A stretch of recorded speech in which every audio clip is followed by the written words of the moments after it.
Hello and welcome to another edition of 10 Count for UCN Live. I'm Michael Montero, joined by Mike Baca of UCN and Mr. Doug Fischer of Ring TV.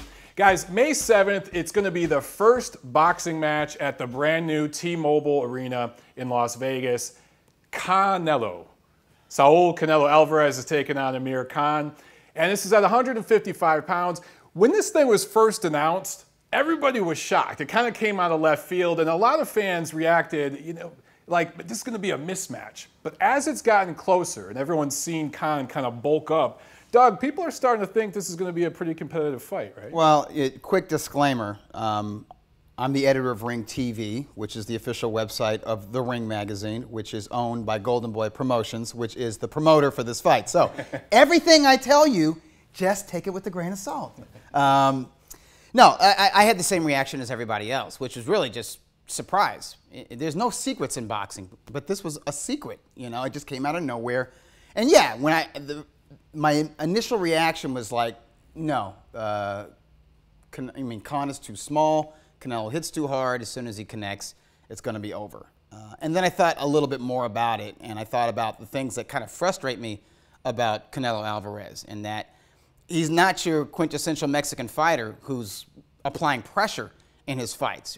When he's matched against an elusive boxer, a guy who utilizes lateral movement, he's not like Triple G. He ain't cutting that ring off. He's not like Julio Cesar Chavez Sr. He's not making that ring smaller. He's sort of got this arrogance where he stakes out the middle of the ring and he waits for you to come to him and he tries to counterpunch you. And that's the reason why Miguel Cotto went 12 rounds with him and even in his mind claimed to have scored a victory or whatever. Where most of us thought that Canelo, too big, too strong, too young, too powerful for the veteran, would wear him down. So when I thought about little short 35-year-old Miguel Cotto being able to stick and move his way to at least a respectable decision loss, I'm thinking about Amir Khan, who's 29 years old, still in his athletic prime. He's tall, he's rangy, he's a lot faster than Miguel Cotto, a lot more active. Hands, the feet. The feet, his footwork, he's more naturally suited to that stick and move game. And I'm thinking, okay, style-wise, I think we have a fight. Now, being with the Ring magazine, being with the Ring Digital, I traveled with them for the multi-city press tour. So I went to London and New York and then back here to LA.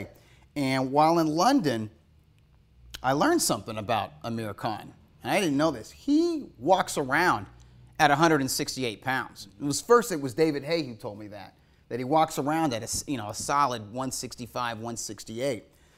And then being around Khan, I noticed it. I'm like, and he's an honest dude. You ask him, what do you weigh, man? Oh, brother, I'm 168 right now. Just 2 weeks ago, or maybe 2.5 weeks ago, at his camp in Oakland, or outside of Oakland, California, I visited him, and I asked him, how much does he weigh? 166. And he's solid. He's not flabby at all. And the speed is there. So what he told me, first it was David Hay who told me, and then Khan himself told me, it's like, I'm not bulking my way up to 155. I'm coming down to 155. I'm not having to boil myself down below 150. Which he says takes away from his legs, which takes away from your chin. That was going to be my next point. So that's an interesting X factor in this fight. Mike, a lot of people have talked about Amir Khan's chin, but the fact that he's been cutting down so much weight, could that be a factor? Could his chin actually improve? Could it be more sturdy coming into this fight with that extra weight? There's really only one way to find out, and I think we'll find out when Canelo lands that first solid shot on the chin. But the reason why I've kind of warmed up to the matchup, of course, my initial reaction was surprise and shock, and it's kind of not fair, and it kind of messes up the middleweight division a little bit. Some healthy cynicism. Yeah, absolutely. And gotta have it in boxing. Yeah, always. But looking at it, I mean, Amir Khan the past 2 years has been fighting a bunch of nobody welterweights, other than Chris Algieri. That was a good fight.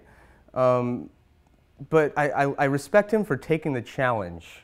And I think that's a very interesting aspect in this fight. And when we see the two in the ring, I think we're going to forget that weight was even an issue. In the moment, we'll forget about everything if they produce a good fight.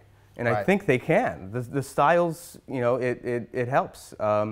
It'll be better if Canelo can learn how to cut off the ring and trap Khan. I will say this, he is working on it. He is Yeah. working on coming forward in this fight. I visited Canelo's camp just outside of San Diego, and they're working on making him come forward and working the body.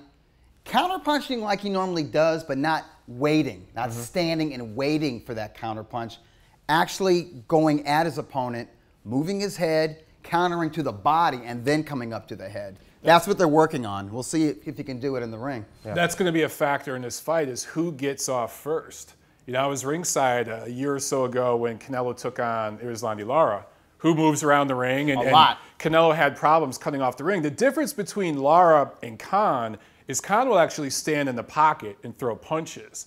And fast combinations, it's not one at a time, it's not a pot shot. 3s and 4s. Exactly, and if Khan can get off with combinations before Canelo gets off with one shot, that's how you score points, that's how you win rounds. We keep talking about Khan's weight. At what point will this 155-pound catch weight start to hurt Canelo? Because Doug, I've been wondering that for quite some time. I don't think he had an easy time making 155 for Cotto. I was just going to say, do you remember him at the weigh-in? It looked just a little bit, he didn't look drained. He just looked a little bit sucked in, a little bit uncomfortable. And does that have, we keep talking about his punch output, especially in later rounds, how he's more selective. Mike, could it be that 155 pounds draining him is killing him later in a fight? Maybe. I mean, he can't fight there forever. That's for sure. And then going back to, I brought up Amir Khan's last 2 years. Would you rather have Canelo fight Khan or some common middleweight like Dominic Wade? Or Patrick Hyland. That was like the WBC's #1 guy. Exactly, especially when this is a pay-per-view and we're, the fans are paying for an entertaining fight. And when every time Khan has stepped up to the plate and taken a challenge, he's brought an entertaining fight. Problem is, he hasn't won those fights. Either way, it should be an entertaining fight, and it'll be interesting to see how this fight sells at that brand new arena in Vegas. Well, there you have it, fight fans. For UCN Live, I'm Michael Montero. For Mike Baca and Doug Fischer, we'll see you guys next time on 10 Count.